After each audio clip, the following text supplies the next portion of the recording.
हाथ उठा दो। जय तेलंगाना।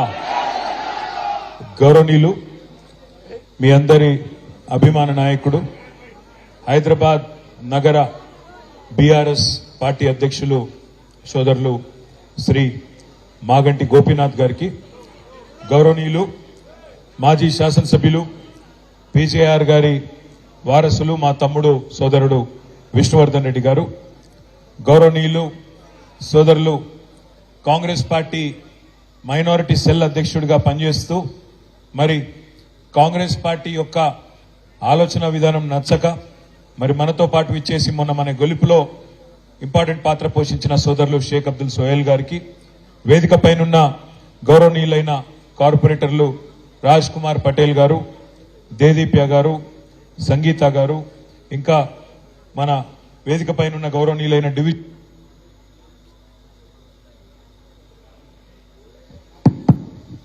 గౌరవనీయులైన బాలప్రతాప్ గారు, డివిజన్ అధ్యక్షులందరికీ పేరు పేరున, వేదిక పైనున్న ముఖ్య నాయకులందరికీ, వేదిక ముందున్న మా ఆడబిడ్డలకు, అన్నాదమ్ములకు, ముఖ్యంగా మీడియా మిత్రులకు పేరు పేరున అందరికీ హృదయపూర్వకంగా నమస్కారం, హృదయపూర్వకంగా ధన్యవాదాలు. ఇప్పుడే సోదరులు గోపీనాథ్ గారు చెప్తున్నారు, మా ఆడబిడ్డలైతే పొద్దున 9:30, 10ంటికే వచ్చినారన్న, పార్టీ మీద ప్రేమతో అంత ఉదయమే వచ్చినారన్నారు. మీకు ప్రత్యేకంగా నా హృదయపూర్వకమైన నమస్కారాలు కూడా మా ఆడబిడ్డలందరికీ తెలియజేస్తా ఉన్నాను. మిత్రులారా, మీ అందరికి తెలుసు, మరి మొన్న జరిగిన శాసనసభ ఎన్నికల్లో డిసెంబర్ 3 నాడు మనం అనుకున్న విధంగా మనం గవర్నమెంట్లోకి తిరిగి రావాలి, మనం తప్పకుండా మళ్ళీ కేసీఆర్ గారిని తిరిగి ముఖ్యమంత్రిగా చూడాలి అని గట్టిగా పట్టుబట్టి పనిచేసినాం. అందులో మీరు జూబ్లీ హిల్స్ లో బ్రహ్మాండంగా మీ ఎమ్మెల్యే గారిని అద్భుతమైన మెజారిటీతో గెలిపించుకున్నారు. మీ అందరికీ హృదయపూర్వకంగా ఇక్కడ కష్టపడి పనిచేసిన ప్రతి ఆడబిడ్డకు, ప్రతి అన్నదమ్ముడికి జూబ్లీ హిల్స్ లో మీ అందరికీ నా హృదయపూర్వకమైన ధన్యవాదాలు. సరే, మీరు జూబ్లీ హిల్స్ లో గెలిపించినారు. మొత్తం గ్రేటర్ హైదరాబాద్ పరిధిలో ప్రతి ఒక్క సోదరుడు సోదరి కూడా కేసీఆర్ గారి నాయకత్వం అయితేనే ఈ రాష్ట్రం బాగుంటది అని చెప్పి జీహెచ్ఎంసీలో క్లీన్ స్వీప్, మొత్తం ఒక్క సీటు కూడా వేరే వాళ్ళకి పోకుండా క్లీన్ స్వీప్ చేసి కాంగ్రెస్ ను, బీజేపీని అడ్రస్ లేకుండా గ్రేటర్ హైదరాబాద్ కాడికి చేయగలిగినాం. కానీ దురదృష్టం, బయట గ్రేటర్ హైదరాబాద్ బయట కొన్ని జిల్లాలలో మనం అనుకున్న ఫలితాలు రాలేదు. అందుకే మనకు 37% ఓటు వచ్చినప్పటికీ కాంగ్రెస్ పార్టీకి మనకంటే 1.85% అంటే చాలా స్వల్ప తేడా. దాంతో వాళ్లకు కొన్ని సీట్లు జిల్లాలలో ఎక్కువ వచ్చినాయి. మనకు 39 వచ్చినాయి,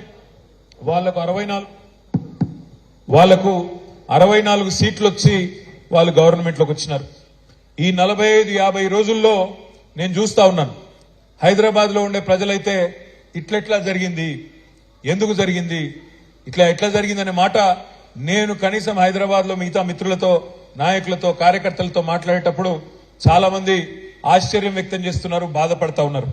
కేసీఆర్ గారు లాంటి నాయకుడు ఇవాళ ముఖ్యమంత్రిగా లేడు అంటే మేము జీర్ణించుకోలేకపోతున్నామన్నా అనే మాట కూడా చాలా మంది మిత్రులు చెప్తా ఉన్నారు. నేను మీ అందరికీ ఒకటే విజ్ఞప్తి చేస్తా ఉన్నా, రాజకీయాల్లో, జీవితంలో చిన్న చిన్న ఎదురు దెబ్బలు, చిన్న చిన్న సెట్ బ్యాక్స్ తప్పవు. ఈ రోజు మనకు జరిగింది కూడా ఒక చిన్న ఎదురు దెబ్బ మాత్రమే, ఒక చిన్న స్పీడ్ బ్రేకర్ మాత్రమే. అంతే తప్ప దీని నుంచి మన మీద గందరగోళం అయిపోయి, మన మీద భయపడి లేదా బాధపడి ఇంట్లో కూర్చునేంత భయంకరమైన ఓటమేమి మనకు జరగలేదు. 39 సీట్లు ప్రజలు మనకు అప్పచెప్పినారు. 39 సీట్లు అంటే 119లో సరిగ్గా 3వ వంతు, 1/3 సీట్లు మనకు అప్పచెప్పినారు. 14 సీట్లు మనం స్వల్ప తేడాతో ఓడిపోయినాం. జుక్కలనే ఒక నియోజకవర్గంలో 1100 ఓట్లతో ఓడిపోయినాం. దేవరకద్ర అనే మరొక నియోజకవర్గంలో 1300 ఓట్లతో ఓడిపోయినాం. మన కాగజ్ నగర్ లో 3000 ఓట్లు, బోధన్లో 3000 ఓట్లు, ఖానాపూర్లో 4200, అట్లా చెప్పుకుంటూ పోతే ఒక 14 సీట్లలో కేవలం 4-5 వేల ఓట్ల తేడాతోనే ఓడిపోవడం జరిగింది. రాష్ట్ర వ్యాప్తంగా మీరు చూసినట్టయితే కూడా స్వల్ప తేడా, రకరకాల కారణాలైనప్పటికీ చాలా స్వల్ప తేడాతోనే మనం ఓడిపోయినాం. అదే హైదరాబాద్ కాడికి వస్తే అఖండమైన మెజారిటీలతో గెలిచినాం.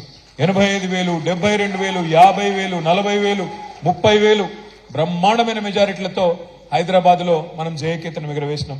ఇవాళ మనందరం ఆలోచించాల్సింది ఒకటే, పెద్దలు చెప్తారు ఎక్కడ కోల్పోయిన దాన్ని అక్కడనే వెతుక్కోవాలంటారు. అందుకే నేను అనేది తెలంగాణలో ఈ రోజు ఏ అధికారాన్ని అయితే మనం చేజార్చుకున్నామో తప్పకుండా పార్లమెంట్ ఎన్నికల్లో మన గెలుపుతో తిరుగులేని సమాధానం. మనం గట్టిగా ఉన్నాం, తెలంగాణ ప్రజల్లో కేసీఆర్ గారు బలంగా ఉన్నారనే మాట తెలవాలి అంటే పార్లమెంట్ లో బలంగా మనం పనిచేయాల్సిన అవసరం ఉంది. పోయినసారి కూడా సికింద్రాబాద్ లోక్సభ నియోజకవర్గ పరిధిలో మనం అన్ని నియోజకవర్గాలు గెలిచినాం. నాంపల్లిలో ఎంఐఎం గెలిచినండే. కానీ దురదృష్టవశాత్తు లోక్సభ ఎన్నికల్లో మనం ఓటమి పాలు కావడం జరిగింది.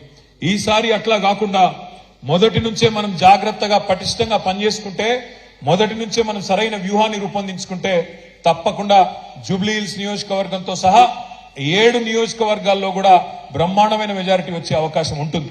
లాస్ట్ టైం కూడా గోపీనాథ్ గారు కష్టపడి లోక్సభలో మనకు మెజారిటీ ఇచ్చినారు. మీ అందరి కష్టంతో లోక్సభ ఎన్నికల్లో కూడా మనకు మెజారిటీ వచ్చింది. కానీ అనుకోకుండా వేరే చోట్ల మనకు రాకపోవడం వల్ల మనం ఓటమి పాలైనాం. నేను మీ అందరినీ ప్రార్థించేది ఒకటే, మనకు కాంగ్రెస్ బీజేపీ కొత్త పార్టీలు కాదు. కాంగ్రెస్ పార్టీ నైజం అయితే మీకు నాకంటే బాగా మీకే తెలుసు. మోసమే కాంగ్రెస్ నైజం, మోసం చేయడమే వాళ్ళ నైజం. మీరు చూస్తున్నారు ఎన్ని మాటలు చెప్పినారు. ఒకటి కాదు, రెండు కాదు, 420 హామీలు, 420 హామీలు ఇచ్చి ఇవాళ అధికారంలోకి వచ్చి గద్దెనెక్కి కూర్చున్నది కాంగ్రెస్ పార్టీ. బస్సు ఫ్రీ, బంగారం ఫ్రీ, మీకు ఏది కావాలంటే అది ఇస్తామని చెప్పి నోటికి ఎంత వస్తే అంత, సిలిండర్ 500 రూపాయలకే, మహాలక్ష్మి అని చెప్పి ఆడబిడ్డలకు 2500 100 రోజుల్లోనే చేసేస్తాం అని చెప్పి నోటికి వచ్చినట్టు చెప్పి ఇలా వాళ్ళు అధికారంలోకి వచ్చినారు. వచ్చిన తర్వాత ఏం చేస్తున్నారు? ఒక్కొక్కటిగా చెప్తా ఉన్నారు. ఏమంటున్నారు? వాళ్ళు ఇచ్చిన హామీలు నెరవేర్చే తెలివి లేక, వాళ్ళు ఇచ్చిన హామీలు నెరవేర్చే సమర్థత సత్తా లేక ఇవాళ కేసీఆర్ గారి మీద, మన ప్రభుత్వం మీద, 10 ఏళ్లు మనం చేసిన ప్రభుత్వ నిర్వహణ మీద ఇష్టం వచ్చినట్టు బదనాం పెట్టే ప్రయత్నం చేస్తా ఉన్నారు. నోటికొచ్చిన మాటలు మాట్లాడుతూ ఉన్నారు. కానీ నేను మీకు, మీ ద్వారా, మీడియా ద్వారా కాంగ్రెస్ పార్టీకి, రాష్ట్ర ప్రజలకు నేను విజ్ఞప్తి చేస్తా ఉన్నా. మనం నిజానికి 10 ఏళ్లలో తెలంగాణను ఎన్నో రంగాల్లో నెంబర్ 1 చేసి బంగారు పల్లెంలో ఈ రాష్ట్రాన్ని వాళ్ళకి అప్పజెప్పి దిగినాము. మనం నిజంగానే వాళ్ళకి చిత్తశుద్ధి ఉంటే ఇచ్చిన ప్రతి హామీని నెరవేర్చే దిశగా పనిచేయాలి తప్ప రోజు తెల్లారులేస్తే ఇంకా కేసీఆర్ గారిని తిట్టడం, నీ బొండిగా విసుకుతా అంటాడు కేసీఆర్. కొన ఊపిరితో ఉన్నాడు కేసీఆర్, పిసికేస్తే అయిపోతుంది అని రేవంత్ రెడ్డి మాట్లాడతాడు. బండి సంజయ్ మాట్లాడతాడు. కాంగ్రెస్ బీజేపీ కొట్లాడుకున్నాడు కాదు, కేసీఆర్ బీఆర్ఎస్ అయిపోయింది, చిన్నగా కొద్దిగా మిగిలినారు, ఫినిష్ చేయాలో వీళ్ళని ఆయన మాట్లాడతాడు. నేను ఒక్కటే మాట మిమ్మల్ని అడుగుతా ఉన్నా, ఎందుకు పిసకాలి కేసీఆర్ బొండిగా? ఎందుకు ఉండకుండా చేయాలో బీఆర్ఎస్ పార్టీని? తెలంగాణ తెచ్చిన తెలంగాణలో పేదలను కడుపులో పెట్టుకొని చూసుకున్నందుక, గ్రేటర్ హైదరాబాద్ ని ఇవాళ బ్రహ్మాండంగా ఒక అంతర్జాతీయ స్థాయి నగరంగా డెవలప్ చేసే ప్రయత్నం చేసినందుక ఎందుకు ఇవాళ బీఆర్ఎస్ పార్టీని బొందబెట్టాలని నేను అడుగుతా ఉన్నా. ఇవాళ మీరు చూడండి, స్పష్టమైన ఎజెండాతో పోతున్నారు కాంగ్రెస్ బీజేపీ. కానీ దేశ ప్రజల ఆలోచనలు మాత్రం దానికి అనుగుణంగా లేవు. మొన్నటిదాకా మీరు కేంద్రంలో రాహుల్ గాంధీ గారు, అదే విధంగా కాంగ్రెస్ పార్టీ చాలా డైలాగులు కొట్టింది. ఏమన్నారు వాళ్ళు? మేమందరినీ కూడగడతాం, మొత్తం దేశంలో ఉండే పార్టీలన్నింటినీ కూడగలుగుతాం, కూడగట్టి ఏదో అలయన్స్ పెడతాం, ఇండియా అలయన్స్ అని పేరు పెడతాం అని చెప్పి పెద్ద బిల్డప్ ఇచ్చి మమతా బెనర్జీ గారిని, నితీష్ కుమార్ గారిని, అదే విధంగా అరవింద్ కేజ్రీవాల్ అందరూ మాతోనే ఉన్నారు, మీరు మాతో లేకపోతే బీజేపీతోనే ఉన్నట్టు లెక్క అని చెప్పి ఇష్టం వచ్చినట్టు మాట్లాడింది మొన్నటిదాకా. మరి అలా ఏం జరుగుతున్నది అంటే, రాహుల్ గాంధీ గారు భారత్ జోడో యాత్ర అని బయలుదేరిన అక్కడ మణిపూర్ లో. ఆయననేమో భారత్ జోడో అంటున్నారు, ఆయన పార్ట్నర్స్ అందరూ రాహుల్ కు చోడో అని చెప్పి వెళ్ళిపోయి వాళ్ళందరూ ఎవరి దుకాణం వాళ్ళు పెట్టుకుంటా ఉన్నారు. ఎందుకంటే వాళ్ళకి అర్థమైపోయింది, కాంగ్రెస్ పార్టీతోని కాదు, బీజేపీని ఓడగొట్టాలి అంటే కాంగ్రెస్ కు ఆ సత్తా లేదు, కాంగ్రెస్ వల్ల కాదు. అందుకే ఇవాళ ఒక్కొక్కరుగా వెస్ట్ బెంగాల్లో మమతా బెనర్జీ గారు వెళ్ళిపోయినారు. నేను రాహుల్ గాంధీతోని, కాంగ్రెస్ పార్టీతోని పని చేయలేను, నా పోటీ నేనే చేసుకుంటా అని మమతా బెనర్జీ గారు వెళ్ళిపోయినారు. అరవింద్ కేజ్రీవాల్ గారు ఢిల్లీలో, పంజాబ్ లో మా వల్ల కాదు ఈ కాంగ్రెస్ పార్టీ యొక్క అహంకారాన్ని భరించడం, మేము కూడా వెళ్ళిపోతున్నామని చెప్పి వాళ్ళు కూడా వెళ్ళిపోయినారు. తర్వాత ఇప్పుడే చూస్తా ఉంటే ఇక్కడికి వచ్చేటప్పుడు బీహార్ లో నితీష్ కుమార్ గారు మా వల్ల కాదు కాంగ్రెస్ పార్టీని భరించడం, నేను కూడా వెళ్ళిపోతున్నా, బీజేపీని కొట్టాలంటే మళ్ళా వీళ్ళతోనైతే కాదు అని చెప్పి ఆయన కూడా వెళ్ళిపోతా ఉన్నాడు. కేరళలో సిపిఎం పార్టీ నిన్న మొన్నటి దాకా వాళ్ళు కూడా మేము కాంగ్రెస్ తో కలిసి పనిచేస్తామన్నారు.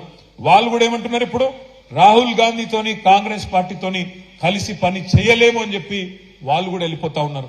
అందుకే ఇవాళ మనం ఈ దేశంలో ఈ రాష్ట్రంలో ఉండే ప్రజలందరికీ మనం చెప్పాల్సింది ఒకటే, బీజేపీని ఆపాలంటే, మోడీని ఎదుర్కోవాలంటే కాంగ్రెస్ పార్టీతోని రాహుల్ గాంధీతోని కాదు.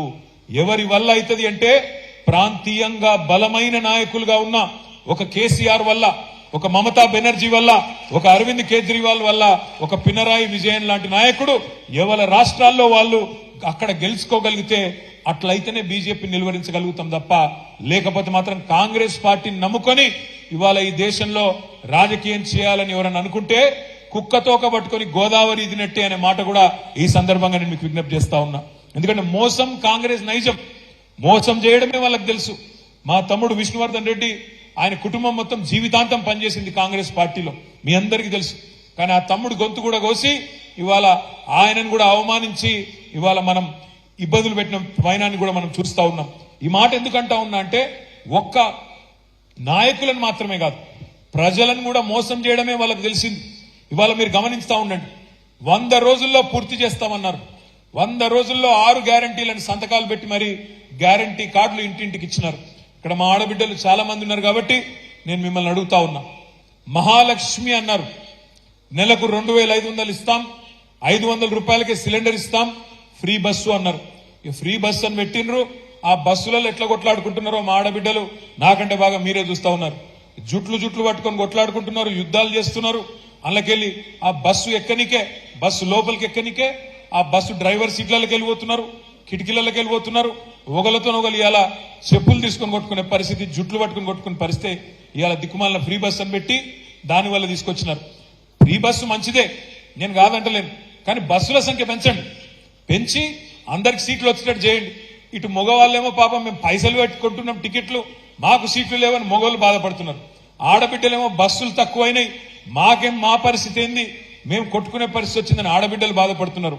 ఆటో డ్రైవర్లేమో మా పొట్ట మీద కొట్టింది ప్రభుత్వం అని చెప్పి 6.5 లక్షల మంది ఆటో డ్రైవర్లు వాళ్ళు బాధపడతా ఉన్నారు. నేను ఎందుకంటున్నా ఇదంతా అంటే, ఒక పథకం పెడితే ఆలోచించి ముందు వెనుక చూసుకొని సరిగ్గా ఉందా లేదా వ్యవస్థ చూసుకొని సక్రమంగా పెట్టాలి తప్ప ఏదో చేసినామంటే చేసినామనే దానికి ఆగమాగం పెట్టినామంటే పెట్టినాం వెంటనే బిల్డప్ కోసం పెడితే దానివల్ల వచ్చే దుష్పరిణామాలు ఇట్లా ఉంటాయి. అందుకే నేను మిమ్మల్ని అనేది, ఏదో ఫ్రీ బస్ అని ఒకటి పెట్టినారు, కానీ ఇవాళ మీరు ఆలోచించండి, ఈ రాష్ట్రంలో ఓటర్లు తీసుకుంటే 18 ఏళ్లు పైబడ్డ ఓటర్లు తీసుకుంటే 3,18,00,000 మంది ఓటర్లు ఉన్నారు. అందులో సగం మంది మహిళలు, 51% పైగా మహిళలు ఉన్నారు. అంటే 1,57,00,000 మంది మహిళలు ఉన్నారు. మరి 1,57,00,000 మంది మహిళా సోదరిమణులు 18 ఏళ్లు పైబడ్డ వాళ్ళు ఎవరైతున్నారో వాళ్ళందరికీ మహాలక్ష్మి ఇస్తానని చెప్పినారు. మీకు పార్లమెంట్ ఎన్నికల లోపలనే మార్చి 17 లోపలనే ఇస్తాము, 100 రోజుల్లోనే ఇస్తామని చెప్పినారు. మరి 100 రోజుల్లో మహాలక్ష్మి పథకం ప్రారంభిస్తారా లేదా మీరే ఒక్కసారి ఆలోచించాలని చెప్పి నేను కోరుతా ఉన్నా. మోసం కాంగ్రెస్ నైజం, ఎట్టి పరిస్థితుల్లో ఇయ్యరు. ఇస్తే కూడా ఏం చేస్తారు, 1,57,00,000 మందికి ఇస్తారా, ఇయ్యకుండా తప్పించుకునే ప్రయత్నం చేస్తారు. ఏదో ఒక షరతు పెట్టి ఇంటికొకటని తెల్ల కార్డని. మీరు ఒక మాట ఆలోచన చేయండి, కేసీఆర్ గారు ఉన్నప్పుడు ఇదే హైదరాబాద్ మహానగరంలో మనం కూడా ఇంటింటికి పోయి సమగ్ర కుటుంబ సర్వే చేసినాం. ఏం చేసినాం అన్నాడు, మీరు ఇళ్లలోనే ఉండండి, మీ ఇంటికే అధికారులు వస్తారు, వచ్చి అన్ని వివరాలు రాసుకొని పోతారు అని చెప్పి ఇళ్లలోనే ఉండండి, దయచేసి ఇంట్లోంచి బయటికి కదలకండి అని చెప్పి మీరు ఇంట్లో మంచిగా కడుపులో చల్లగదలకుండా ఉంటే ఇంటికి అధికారులను పంపించి అన్ని వివరాలు రాసుకున్నాం. అదే కాంగ్రెస్ ప్రభుత్వం ఏం చేసింది, లైన్లు కట్టండి, దరఖాస్తులు పెట్టండి అని చెప్పి లైన్లు కట్టిస్తే ఆ లైన్లలో చాంతాడంత లైన్లలో కింద పడ్డ వాళ్ళు, మూర్ఛపోయిన వాళ్ళు, గంటలు నిలబడి అలసిపోయిన వాళ్ళు. అది వాళ్లకు మనకు అది తేడా. వాళ్ళేమో ప్రజలను లైన్లో నిలబెట్టి గందరగోళం చేస్తే ఇస్తాము అని చెప్పి ఊరించి ఆఖరికి 6 నెలల పాటు ఊరించి పార్లమెంట్ ఎన్నికల గండాన్ని ఎట్లా దాటాలన్న ఆలోచన వాళ్ళు చేస్తే మనం మాత్రం 10 ఏళ్లు చిత్తశుద్ధితో తప్పకుండా పేదవాళ్ళని కాపాడుకోవాలనే కార్యక్రమం మనం చేసినాం. మహాలక్ష్మి గాని లేదా గృహజ్యోతి అన్నారు, నెలకు 200 యూనిట్లు ఫ్రీ అన్నారు. ఏమన్నారు రేవంత్ రెడ్డి గారు ఎలక్షన్ కి ముందు? మీరు వచ్చే నెల బిల్లు కట్టకండి, వచ్చే నెల బిల్లు కట్టొద్దు, డిసెంబర్ నెల బిల్లు కట్టొద్దు, సోనియమ్మ కడుతుంది అక్క అని చెప్పిండు. కట్టిందా సోనియమ్మ ఈ నెల బిల్లు? వచ్చే నెల కడుతుందా సోనియమ్మ? ఇంకొక ఆయన మంత్రి ఉన్నాడు వెంకటరెడ్డి గారు, ఆయన అన్నాడు మిమ్మల్ని ఎవరైనా వచ్చి అధికారి బిల్లు అడిగితే వెంకటరెడ్డి చెప్పిండని చెప్పండి, బిల్లు కట్టకండి పంపించేయండి అన్నాడు. మరి నిలబెట్టుకున్నారా మాట? నాకు తెలుసు ఇంకో 50 రోజులు టైం ఉంది, నాకు కూడా తెలుసు. కానీ నేను యాద్ చేస్తున్నా, వాళ్ళని ఏం అంటలేను, తిడతలేను. మోసం చేయడం అనేది కాంగ్రెస్ నైజం అని చెప్పడానికే మీకు మాట చెప్తా ఉన్నా. ఇవాళ పెద్దలు ఒక సామెత చెప్తారు తెలుగులో, ఓడ మీద ఉన్నప్పుడేమో ఓడమల్లన్న, ఒడ్డుకెక్కిన తర్వాత బోడమల్లన్న. ఇది కాంగ్రెస్ పార్టీ ఒక అలవాటు. ఓడ మీద ఉన్నంతసేపు మల్లన్న ఓడమల్లన్న అని మాట్లాడతారు, ఒడ్డుకెక్కిన తర్వాత గట్టుకెక్కిన తర్వాత వాడు బోడమల్లన్న అని తిడతారు. అది కాంగ్రెస్ పార్టీ నైజం. అందుకే నేను మిమ్మల్ని కోరేది, ఈ 100 రోజుల గ్యారంటీలు, వాళ్ళు ఇచ్చిన 420 హామీలు అమలు కావాలి అంటే కాంగ్రెస్ పార్టీకి మనం పార్లమెంట్ ఎన్నికల్లో తప్పకుండా షాక్ ఇవ్వాల్సిన అవసరం ఉన్నది. సికింద్రాబాద్ పార్లమెంటును తప్పకుండా బీఆర్ఎస్ కి ఇచ్చినట్టయితేనే భయంలో పడతారు. ఓహో, ఇంకా కూడా ప్రజలు మా మీద కోపంగా ఉన్నారు హైదరాబాద్ లో, వీళ్ళు గనక రేపు అమలు చేయకపోతే మళ్ళీ ఒక్క సీటు కూడా రాదు, ఇక్కడ మొత్తానికి పుట్టగతులు లేకుండా పోతాయనే భయం కాంగ్రెస్ పార్టీకి వస్తుంది. ఇక బీజేపీ విషయానికి వస్తే మీకు తెలుసు, 5 ఏళ్ల కిందట కిషన్ రెడ్డి గారు ఆనాడు అంబర్పేటలో ఓడిపోతే పాపం సానుభూతి, ఓడిపోయింది కదా అనే సానుభూతితోని ఆయన కొన్ని ఓట్లు వేసింది. ఎమ్మెల్యేగా ఓడిపోయింది కదా, మీకు తెలుసు మన దేశం కొద్దిగా సెంటిమెంట్ దేశం. ఒక సర్పంచ్ ఎలక్షన్ లో ఓడిపోతే ఆయనకి ఎంపీటీసీ ఎలక్షన్ లో నిలబడితే అయ్యో పాపం మనం ఓడిపోయింది కదా అంటారు. అట్లనే అంబర్పేటలో ఓడిపోతే పార్లమెంటుకు నిలబడితే ఓట్లు వేసినారు, గెలిపించినారు. 5 ఏళ్లలో సికింద్రాబాద్ పార్లమెంట్ సభ్యుడిగా, కేంద్ర మంత్రిగా కిషన్ రెడ్డి గారు సికింద్రాబాద్ కు చేసింది ఏంది దయచేసి చెప్పి ఓట్లు అడగాలని చెప్పి నేను అడుగుతా ఉన్నా. జూబ్లీహిల్స్ నియోజకవర్గానికి ఆయన ఏమన్నా ఒక్క పథకమన్నా ఒక్క పనన్నా ఈ 5 ఏళ్లలో పార్లమెంట్ సభ్యుడిగా కేంద్ర మంత్రిగా చేసిండా? ఏదన్నా బస్తీలో ఏదన్నా మంచి పని చేసిండా? ఏదన్నా గల్లీలో ఒక్క మంచి పని చేసిండా? కనీసం కేంద్ర ప్రభుత్వ మంత్రిగా ఒక పెద్ద ప్రెస్టేజియస్ ప్రాజెక్ట్, ఏమన్నా ప్రతిష్టాత్మకమైన ప్రాజెక్టు మన పిల్లల కోసం తెచ్చిండా? దయచేసి మీరు ఆలోచించాలని చెప్పి నేను కోరుతా ఉన్నా. ఎంతసేపు దేవుడి పేరు చెప్పి ఇవాళ దేవుడిని వాళ్ళే మనకు పరిచయం చేసినట్టు, ఇదివరకు రాముడు మనకు తెలియనట్టు, ఇదివరకు దేవుడి గుడి మనకు తెలియనట్టు, ఇదివరకు మనం బొట్టు పెట్టుకోనట్టు, మనం ఎన్నడూ కూడా ఇదివరకు అసలు దేవుడిని ప్రార్థించనట్టు ఇవాళ డ్రామా చేస్తా ఉన్నారు. ఇక్కడ మా తమ్ముడు విష్ణు ఇక్కడే ఉన్నాడు, గోపి ఇక్కడనే ఉన్నాడు. మీరు తెలుసు, విష్ణు వాళ్ళ నాన్నగారు పెద్దమ్మ టెంపుల్ మొత్తం హైదరాబాద్ లోనే అతిపెద్ద పెద్దమ్మ టెంపుల్ కట్టిందే వాళ్ళ కుటుంబం. కానీ ఎన్నడూ దేవుణ్ణి వాడుకోలేదు, ఎన్నడూ దేవుణ్ణి అడ్డం పెట్టుకుని రాజకీయం చేయలేదు. కానీ ఇవాళ గోపీనాథ్ గారు కూడా భక్తుడు, ఆయన కూడా రెగ్యులర్ గా టెంపుల్లోకి పోతాడు, ఆయన కూడా రెగ్యులర్ గా మరి భగవంతుని ప్రార్థించుకుంటాడు. కానీ మనం భగవంతుని నమ్ముకున్నాం, మొక్కుకుంటాం, రాజకీయంగా వాడుకోవట్లేదు. వాళ్ళు మాత్రం ఇవాళ మేము రామ మందిరం కట్టినాం, రామ మందిరం కట్టండి మంచిది, మేమేం కాదంటలేదు. కానీ రాజకీయంగా మీరేం చేసిండ్రో చెప్పండి. మీకు 5 ఏళ్లు మంత్రిగా అవకాశం ఇస్తే కేంద్రంలో సికింద్రాబాద్ లోక్సభకు ఒక్క పని చేసినామా చెప్పు కిషన్ రెడ్డి అని నేను అడుగుతా ఉన్నా. తెలంగాణ రాష్ట్రానికి పనికి వచ్చే ఒక్క పని ఇవాళ బీజేపీ చేసిందా ఆలోచించండి. ముఖ్యంగా మా ఆడబిడ్డలు ఎక్కువ మంది ఇక్కడ ఉన్నారు, నేను మిమ్మల్ని ఆలోచించమని కోరుతా ఉన్నా. మోడీ గారు ప్రధానమంత్రి అయిన తర్వాత దేశంలో అన్ని ధరలు ఆకాశంలోకి వెళ్ళిపోయినాయి. పప్పు పిరమైంది, ఉప్పు పిరమైంది, నూనె పిరమైంది, చింతపండు పిరమైంది, అన్ని పిరమై ఈరోజు పెట్రోల్ డీజిల్ అన్ని కూడా పిరమై ఇలా భారతదేశం మొత్తం మోడీ గారిని మా ఆడబిడ్డలు మా అన్నదమ్ములు ఒకటే అంటా ఉన్నారు, ప్రియమైన ప్రధానమంత్రి అంటలేరు, పిరమైన ప్రధానమంత్రి మోడీ గారు అంటున్నారు. అన్ని పిరం చేసిన మహానుభావుడు, సిలిండర్ ను 1200 చేసిన మహానుభావుడు మోడీ గారు, డీజిల్ ను పెట్రోల్ ను అన్ని ధరలు పెంచి ఆకాశంలో పెట్టిన మోడీ గారిని ఇవాళ మళ్ళీ ఆయన పార్టీని ఆదరించడానికి ప్రజలు సిద్ధంగా లేరు. కిషన్ రెడ్డి గారిని కూడా నేను ఈ వేదిక ద్వారా విజ్ఞప్తి చేస్తా ఉన్నా, మీరు చెప్పండి స్పష్టంగా, జూబ్లీహిల్స్ నియోజకవర్గానికి ఏం చేసినారు, నీకు ఎందుకు ఓటేయాలా? సికింద్రాబాద్ లోక్సభ నియోజకవర్గానికి నువ్వు పార్లమెంట్ సభ్యుడిగా చేసిన పనేంది చెప్పి ఓట్లు అడుగు. ఎంతసేపు బుకాయింపు మాటలు, దబాయింపు మాటలు కాదు. కేంద్ర మంత్రిగా 5 ఏళ్లలో అట్టర్ ఫ్లాప్ మంత్రి ఎవరైనా ఉన్నారు భారతదేశం మొత్తంలో అంటే ఈ కిషన్ రెడ్డి గారే తప్ప ఇంకోరు కానే కాదు. అందుకే నేను మిమ్మల్ని అందరినీ కోరేది, రేపు సికింద్రాబాద్ పార్లమెంట్ పరిధిలో రాబోయే రోజుల్లో ఏప్రిల్లోనో మేలోనో ఎన్నికలు వస్తాయి. ఎన్నికలు ఎప్పుడొచ్చినా మళ్ళొక్కసారి గ్రేటర్ హైదరాబాద్ లో గులాబీ జెండా రెపరెపలాడే విధంగా మన నాయకులు కార్యకర్తలు ఎక్కడి వాళ్ళక్కడ గట్టిగా పనిచేద్దామని చెప్పి నేను విజ్ఞప్తి చేస్తా ఉన్నా. ఇవాళ మీరు గమనించండి, కాంగ్రెస్ బీజేపీ మంచి అండర్స్టాండింగ్ లో పనిచేస్తున్నాయి. బండి సంజయ్ ఏమో మనం కొట్లాడుకోవద్దు, బీఆర్ఎస్ ని దొక్కేద్దామంటాడు. రేవంత్ రెడ్డి గారు ఎలక్షన్లకు ముందేమో అదానిని తిడతాడు. గౌతమ్ అదానిని పొల్లు తిట్టిండు. ఏమన్నాడు? ఈ అదాని అంటే ఆయన మోడీ మనిషి, మోడీ తొత్తు, డబల్ ఇంజన్ అంటేనే ప్రధాని అదాని అని గొప్ప గొప్ప స్పీచ్లు ఇచ్చిండు రేవంత్ రెడ్డి. కానీ వెంటనే స్విట్జర్లాండ్ పోయి అక్కడ అదాని గారిని అలై బలై చేసుకొని, అదాని గారు ఇప్పుడు చాలా మంచోడైపోయిండు, గంగల మునిగిండు, చాలా గొప్పవాడు, చాలా పవిత్రమైన మనిషి అని చెప్పి ఆయనతో ఒప్పందాలు చేసుకుంటా ఉన్నారు. అందుకే ఆలోచించండి, ఎవరు ఎవరితో కలిసి ఉన్నారు. నిన్న మీరు చూసింటారు, నిన్న మనము 4 నెలల కిందట మన డాక్టర్ శ్రవణ్ దాసోజు, అదేవిధంగా కె సత్యనారాయణ గారు ఇద్దరిని ఎమ్మెల్సీలుగా గవర్నర్ గారికి ఒక కేబినెట్ లో తీర్మానం చేసి కేసీఆర్ గారు ముఖ్యమంత్రిగా ఉన్నప్పుడు ఒక ప్రపోజల్ పంపించినాం. గవర్నర్ గారు ఒప్పుకోలేదు. ఈ శ్రవణ్ అంటే ఆయనకు, సత్యనారాయణ అంటే ఆయనకు రాజకీయ సంబంధాలు ఉన్నాయి, అందుకే నేను సంతకం పెట్టను అని చెప్పి రిజెక్ట్ చేసింది. అదే నిన్న రేవంత్ రెడ్డి గారు పోయి కోదండరాం గారికి ఇంకొకలకు నామినేషన్ ఇస్తే వెంటనే ఒకటే క్షణంలో సంతకం పెట్టింది. నేను అడుగుతా ఉన్నా, మరి కోదండరాం గారు నిన్నటి దాకా మీరు సంతకం పెట్టినాడు కూడా ఒక రాజకీయ పార్టీ అధ్యక్షుడు కాదా? మరి ఎవరితో కలిసి ఉన్నారు?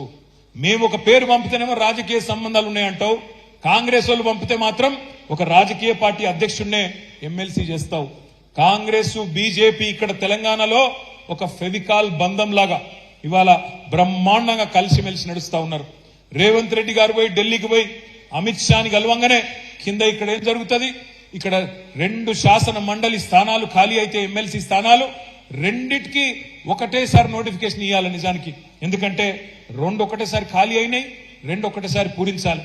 కానీ 2 ఒకటేసారి పూరిస్తే ఒకటి కాంగ్రెస్ కు వస్తుంది, ఒకటి బీఆర్ఎస్ కు వస్తుంది.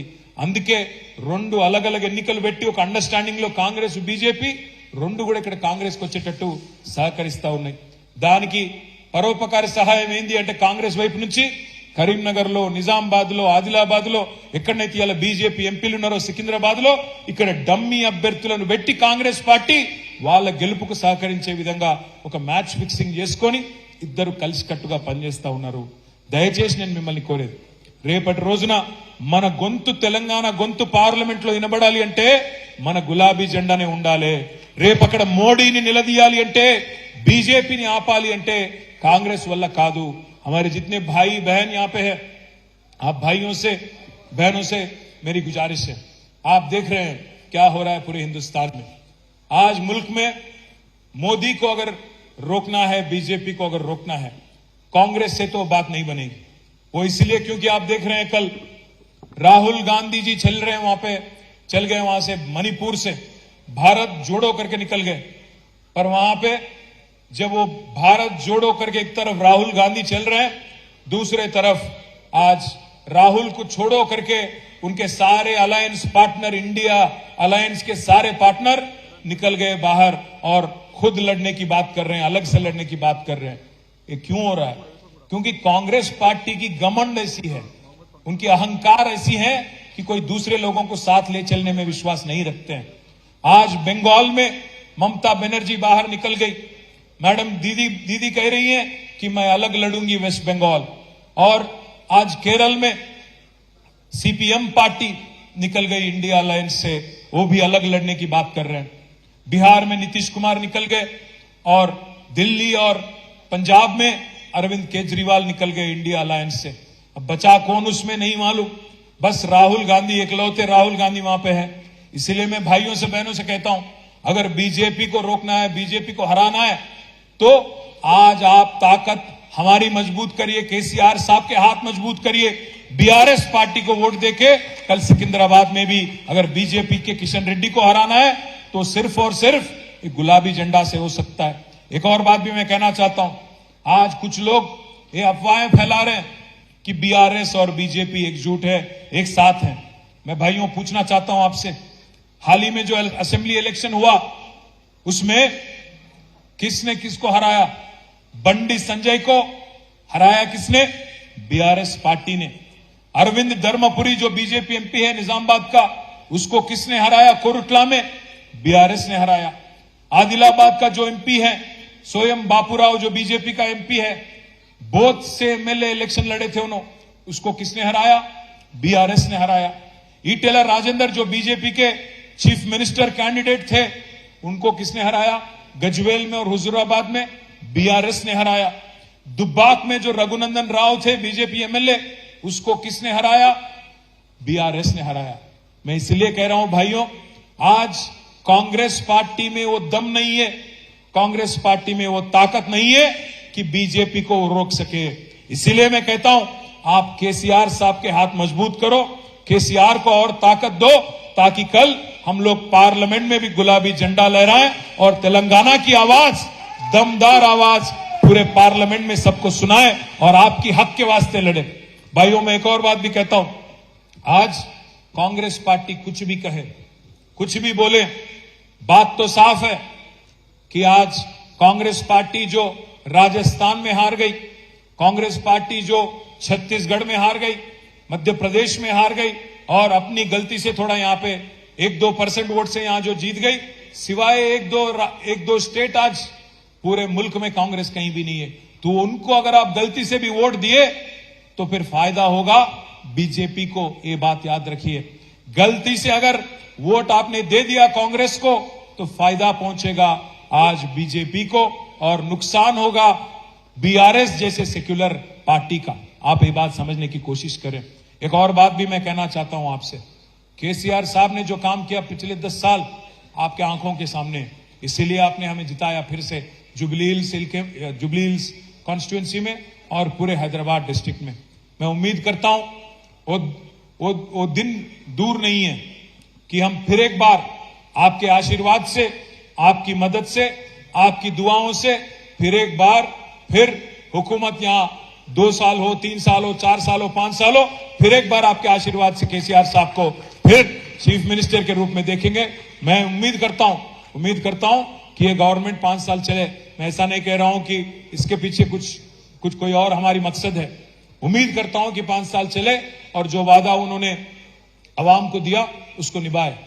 पर यह भी बात सही है, आज अवाम में एक बात सुनने को मिल रही है, ये गवर्नमेंट चलती क्या 5 साल, ये बात भी सुनने को मिल रही है। इस वास्ते मैं बोल रहा हूं आपसे, जब भी मौका मिले, जब भी इलेक्शन आए, चाहे वो पार्लियामेंट हो, जीएचएमसी हो, असेंबली हो, जो भी हो, आप साथ दीजिए हमारी, तो फिर एक बार हम केसीआर साहब को फिर उनके लीडरशिप में, उनके सदारत में स्टेट को आगे ले जाएंगे। ये बात आपसे कहते हुए मैं शुक्रिया अदा करता हूं हमारे गोपीनाथ भाई की और విష్ణువర్ధన్ రెడ్డికి మీ అందరికీ ధన్యవాదాలు హృదయపూర్వకంగా। జూబ్లీ హిల్స్ నియోజకవర్గంలో చాలా చక్కటి మీటింగ్, ఈ లోక్సభ సన్నాహక సమావేశాన్ని ఏర్పాటు చేసినందుకు ధన్యవాదాలు తెలియజేస్తూ జై తెలంగాణ। దయచేసి అందరు కూర్చోవాలా। 3000 మందికి మంచి భోజనాలు ఏర్పాటు చేశారు శాసనసభ